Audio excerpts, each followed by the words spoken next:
Coming up to 8 minutes after 4 o'clock here on CBC Radio 1. As you've been hearing, it is International Women's Day, and some not so good news about the unemployment rates for women in Manitoba. A report released today by the Canadian Centre for Policy Alternatives shows that jobless rates for women since the pandemic began have shot up from 4.4% to 7.1%, making Manitoba the second worst province for women who want to work. Where have the jobs disappeared from? The economic downturn has impacted women working in hospitality and service industries, but one area that's been the less hard hit is infrastructure. So, construction, manufacturing and trades offer a way forward for what some economists call the she-covery. Our next guests have been working hard to attract more women to those sectors.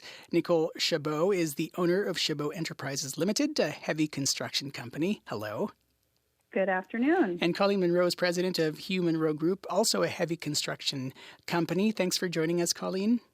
Hey, great. Thanks for having me. Nicole, let's start with you. Why are women still underrepresented in construction and manufacturing? Well, Faith, I think, our industry's done a lot of great work, and we continue to do that great work of putting those opportunities out there, but we really still have a long way to go with making known to the women today in the workforce and those young women that are coming up through the workforce of all of the opportunities that really do exist out there in construction for them. And I think Colleen would agree with me. Certainly, there's a phrase, you can't be what you can't see. And I think that, there's a need to highlight the success stories that currently exist to really put that in front of people, and especially young girls and women, and have them know that there's a lot of opportunity here for them. Colleen, I want to ask you then, you've been in the construction industry for nearly 4 decades. Is not highlighting the wins one of the biggest obstacles for women that you've seen, or are there other obstacles, do you think? I think that's a part of it, but I think it really has to start in our schools. I mean, both Nicole and I are in the business because it was a family business, and we were, again, as she said, we saw it, we were involved in it. But so many women and young women, the younger women that we can get into schools and say, this is an option. Our industry is a great, provider of good wages, benefits, and, not low pay for, as so many other industries, for women. And I think today's announcement by the government of actually working with, say, the Manitoba Construction Sector Council, which I chair, along with a bunch of other organizations such as Winnipeg Construction, Manitoba Heavy. They have also Manitoba Building Trades, Manitoba Home Builders, First People Development. All of us have been providing now partnerships to work together. So with the announcement of government today and the vision that they have together with the partners that we've formed, it gets the information out and be able to do, like, say, for the River East School Division, there's now in grade 12, there's a program offered, it's with Manitoba Heavy, of getting these women ready for the construction season and employable this year. Nicole, I think that's the biggest thing. And in our last half hour, Nicole, we spoke to an RBC economist who talked about reliable and affordable childcare. What have you seen in your work that points to perhaps one of those challenges that women face?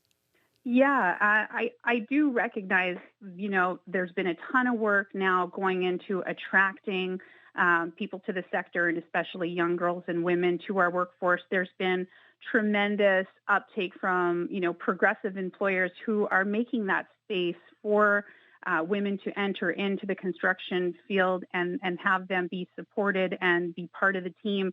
And now where I'm really seeing is that last leg of that marathon that is a little bit falling short, where we really need that support now, because it really does fall to the women to be the caregivers in the family. And I think the pandemic has highlighted that, when there were shutdowns and there was homeschooling, it was predominantly the women that were being put in those roles to be staying at home with the kids. And now as things get back to normal, we really do need to have a strong support network for the women that are going to be in our industry so that they can have that opportunity to be at work and work the hours that we work in construction, but also know that there are supports there to help them with the other side of life, which is being a mother and having a family. So, Colleen, you're involved in STEM and associations and organizations helping attract more women.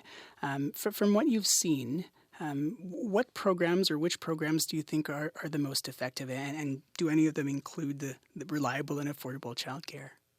I can't say they really, the childcare is still usually left up to the families. But I will tell you that within, like I said, the school divisions that we're working with now and the training and we have simulators now that, we're partnering with MITT, that we can get women out there to get interested in the trades and working in the trades. But unfortunately, I think that, government has put some I guess it is plans for healthcare to help women, but as Nicole says, I have to agree that always seems to still be a bit of a stumbling block is the childcare. Nicole, perceptions that are still out there with respect to working in these sectors. Some of the things that I've heard in the past, that some might find construction intimidating, very male-dominated, may even involve dangerous activities.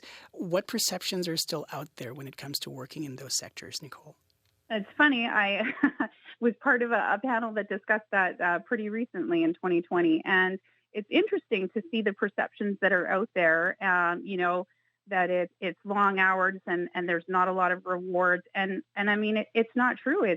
There are great careers in construction. As Colleen has mentioned, we offer great wages, steady income, lots of benefits. I think the industry itself, we're not great at promoting all of the, great opportunities that we have and how rewarding a career in construction can be, because we're just so busy getting the job done. And we forget that, sometimes we're a little too humble in our industry. And I think we do need to really highlight, how far our industry has come so that people can be aware that a lot of those stereotypes, they really don't hold weight anymore. They're not accurate. Colleen, how would you sell this industry to women?